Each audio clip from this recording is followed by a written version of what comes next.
Hey guys, and welcome to this review of Kaiserreich, the legacy of the Weltkrieg.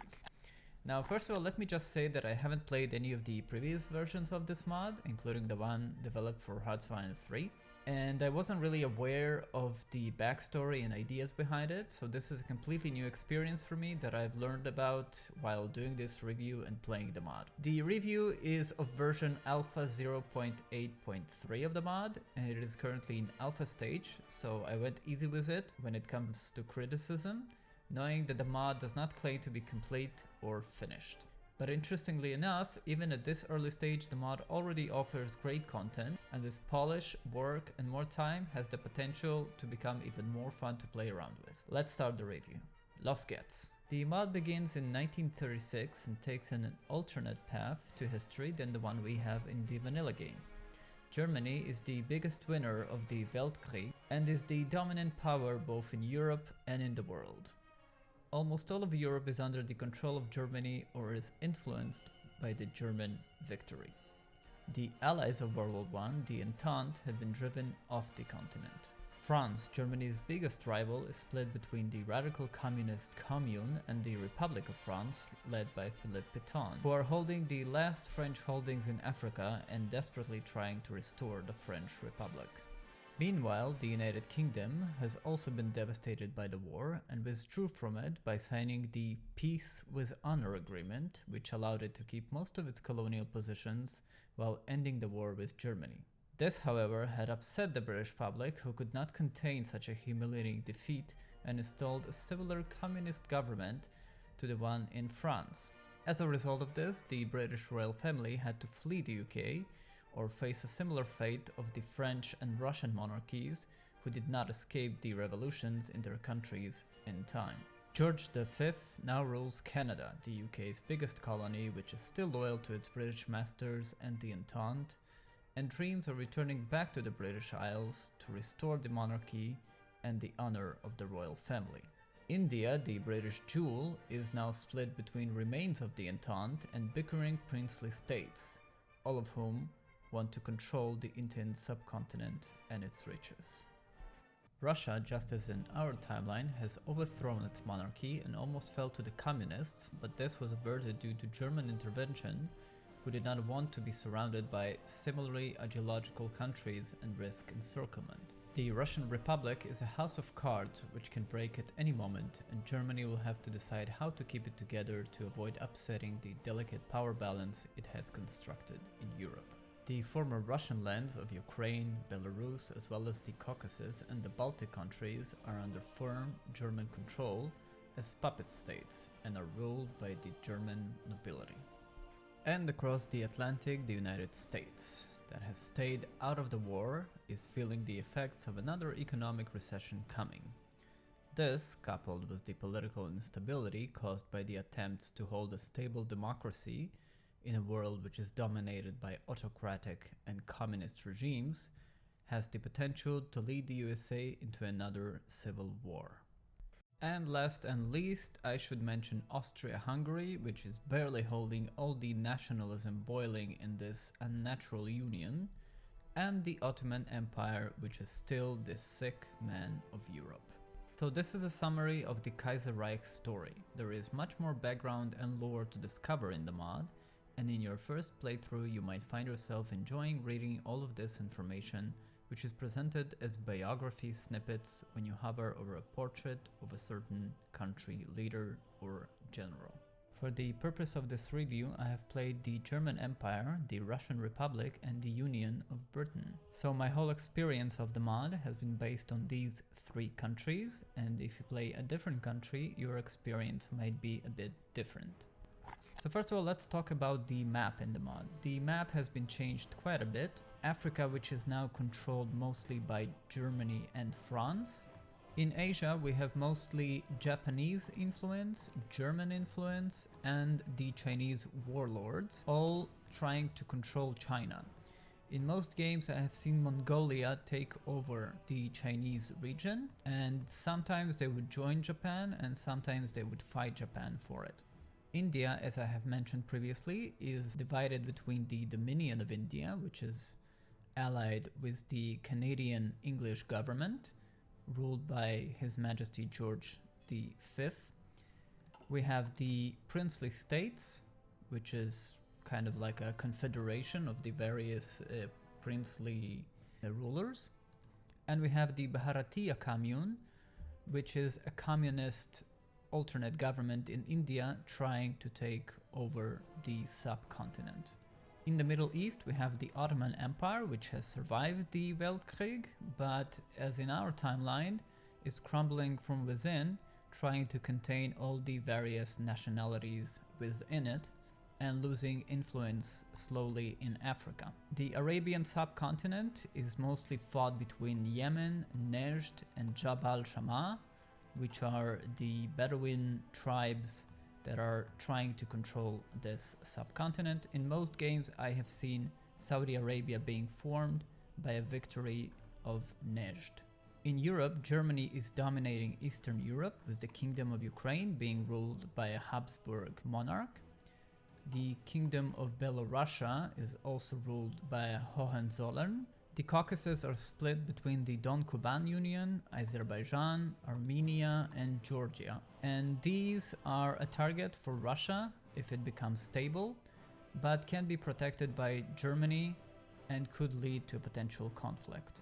In Western Europe, France is ruled by a communist government, the same for Britain, and we have the Kingdom of Spain, which ultimately almost always goes to civil war with communist rebels, and later on some Carlist rebellions as well. Now, one thing I liked about the map is the inclusion of many new victory points. This helps with feeling like you're really taking over territory, as opposed to just these empty provinces that have no names. Another small thing to mention is the government of the Dominion of India, which is being ruled by His Majesty George V, and the Dominion of Canada, which is also ruled by George V. So if you happen to be playing one of these and you're conducting diplomacy between them, it's almost as if you're conducting diplomacy with yourself, which is a bit strange. But I guess this does have some reason lore-wise and will probably not be changed. Now let's talk a bit about the graphics in the mod. So the mod is very visually pleasing. One of its best aspects is the minister and general portraits, which you can see now. So most countries have their ministers, and most of these minister portraits are quite good. Some of them are a hit and miss, and it's obvious that the quality of the original picture, which the portrait is based on, matters a lot. But in most cases you will see quite beautiful minister and general portraits, and you can expect the same level of quality for both the generals that are leading your armies and for the naval leaders, which are responsible for your navies. So very good on that regard. Another thing to mention are the beautiful loading screens. Really, I think these are the most awesome loading screens that I have seen. Some of them are even rivaling the vanilla game loading screens, which are also very good. And I will have some of these on the screen now, so you can enjoy them. You can see that the Kaiserreich team has a dedicated artist which does these, and he has really outdone himself, and these are beautiful to look at.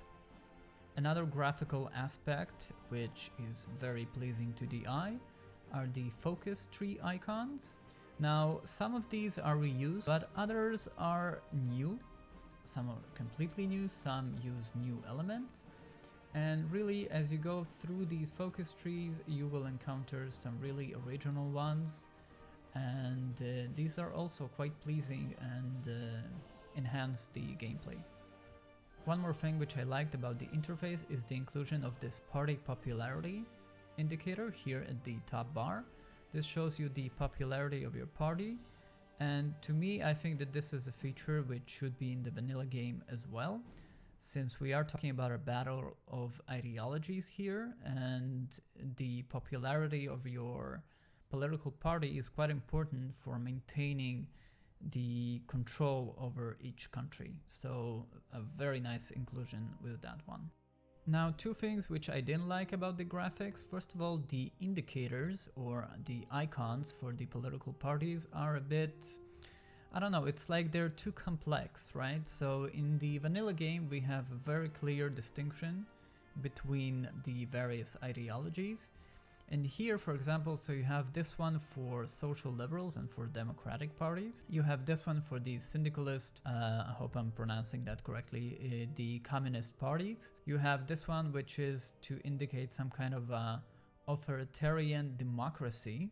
You also have this one with the shield, which is also for the democratic parties, but I don't know, something about these icons just didn't strike. And often I had trouble distinguishing if I'm looking at a country which is ruled by an autocratic or democratic government. It's much easier with the communist icons, but with these ones it can be a bit difficult. Another thing which I had a bit of a gripe with is the minister icons, which are just black and white. So they're just these black and white portraits which kind of don't really fit into the game. They feel out of place. I'm not sure why it was chosen to put them this way, but for me it just didn't really click with the whole look of the mod. The gameplay in Kaiserreich mostly focuses around proxy wars, all leading up to the Second Weltkrieg. And in these proxy wars, you will have a choice to support the countries which are fighting in the name of your ideology, or you can just ignore them. There are many civil wars fought in the game between the different ideologies, but the biggest and most significant of these is the American Civil War, fought between the American Union State, which is an autocratic government in the United States, the Combined Syndicated States of America, which is a communist version of America, and you have the Pacific States of America, which is supposed to represent the democratic aspect, and the United States of America, which during the Civil War turns into this military-industrial complex monster, which is not really democratic. Now, this war is very fun to observe and to take part in.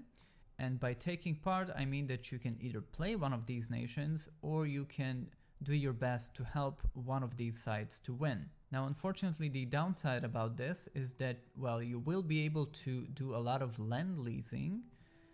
You will not be able to send too many volunteers. So currently I have a limit of 2 volunteers, and this limit is mostly fixed. And even if the war progresses in your favor or in favor of the faction that you are supporting, this limit will remain in place. It might go up to 3 divisions, and it might actually go up to 4 divisions, but no more than that. So your ability to actually influence the war by sending men to fight is quite limited, which is a bit disappointing. And when I was playing Germany, I expected this limit to be a bit higher so that I can send more divisions, considering how dominant Germany is in the world and in this mod. You will also encounter other civil wars, like for example in Vietnam or in Spain, in Romania and in Russia, but they are on a much smaller scale and usually involve only 2 sides, while the United States Civil War is a much bigger and more dominant conflict. I can't finish this review without talking about focus trees. So the approach to focus trees in Kaiserreich is a bit different, since the mod is narrative driven.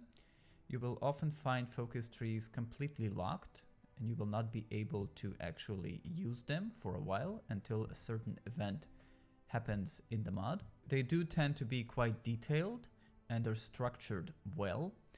Also, another thing that I liked about them is that they are mostly not cluttered, so you don't have this endless mess of branches in the focus tree, which completely confuses you. This is a very good choice by the developers of the mod, not to take the focus tree into the extreme, and I personally encourage this approach. Focus trees are supposed to be a supplementary function. They're not supposed to do everything, and often some mods get that confused and use them too much, Some focus trees will allow you to resolve territorial disputes without going to war. That is a very nice addition, as personally somebody who likes to resolve things that way and not just take over everything with your armies. Take into consideration that these focus trees are locked to your ideology that you begin the game with. So what this means is that you can't really expect some countries to shift and change their ideologies.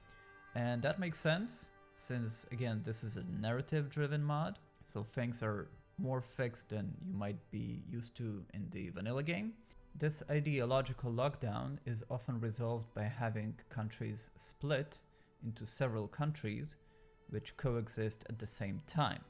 So for example, we have the French Commune, which represents the communist government of France, and we have the French Republic, which represents the authoritarian alternate government for France. So these ideological lockdowns do have a way to resolve themselves, but you don't have that with other countries. So for example, you don't have several Germanys, one democratic and one non-democratic or communist, and Germany is intended to stay pretty much the way it is unless things change by elections.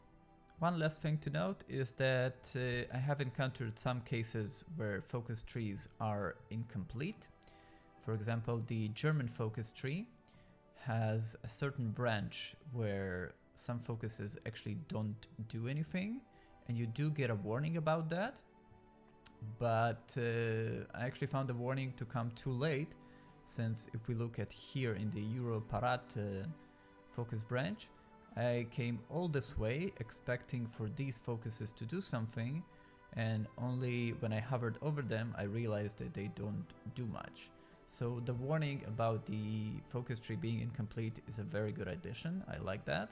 It's totally okay if you admit that this is something still being developed, but perhaps the warning should come a little bit earlier. So a couple more things that bug me a bit. First of all, the fact that Austria seems to be quite stable, and Austria-Hungary is a union that keeps on existing, and I haven't really seen any kind of events or anything which might lead to it breaking up. Could be just my experience, maybe your experience will be different, but this is just something that I noticed. Also, the German puppets in the east, the Baltic states, Belarusia, Kingdom of Ukraine, and Poland are also quite loyal and never seem to be making any major steps towards independence from Germany, which is a bit odd considering that these countries fought against Germany in the First World War. And last but not least, something that I mentioned about ministers is that, in my opinion, there's too many of them. This is a problem similar to what we've seen in the Millennium Dawn mod, and a lot of these ministers do the same thing, so I don't really understand why we need all of them. There could be a narrative explanation to this,